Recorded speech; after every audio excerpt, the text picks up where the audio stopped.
Jagat maya dihebohkan dengan seorang mahasiswa mendadak ingin menjual ginjalnya demi membangun jembatan di Desa Goyo, Kecamatan Bolangitang Barat, Kabupaten Bolmut, Sulawesi Utara. Mahasiswa wanita bernama Alin Panglima ini menjadi ramai disoroti usai viral mempromosikan diri untuk menjual ginjalnya. Berawal dari Alin mempromosikan ginjalnya melalui akun Facebook yang diunggah pada 6 Mei 2022.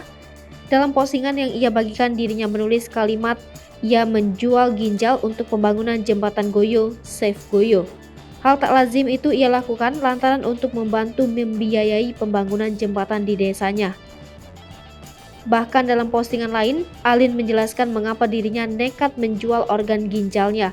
Pertama, ketika banjir dan sungai meluap, akses penghubung antara Olot dan Goyo sangat membahayakan.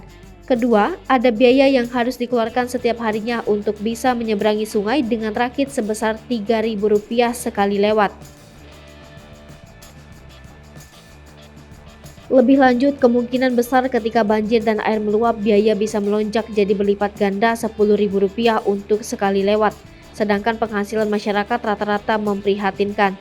Ketiga, mengingat tiang jembatan yang sudah tatono atau tertahan selama kurang lebih 16 tahun lamanya, bahkan sebelum Bolmut menjadi daerah otonom baru di Sulawesi Utara. Sangat disayangkan jika pemerintah terus mempertontonkan kegagalan di tengah masyarakat dengan dalih nanti. Keempat, banyaknya kecelakaan ketika melewati sungai saat sedang hujan maupun tidak menjadikan jembatan memang layak diperjuangkan. Warganet membanjiri unggahannya tersebut dengan puji-pujian.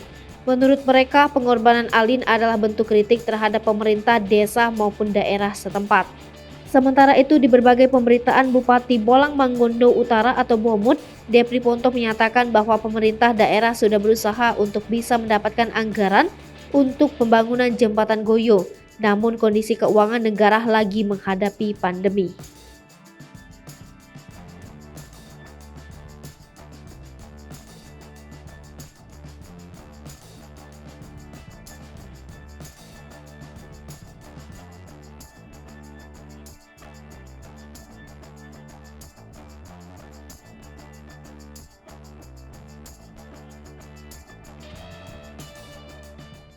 Hai pemirsa Sri Popo TV, jangan lupa komen, like, dan subscribe, serta tonton terus berita-berita terupdate lainnya ya.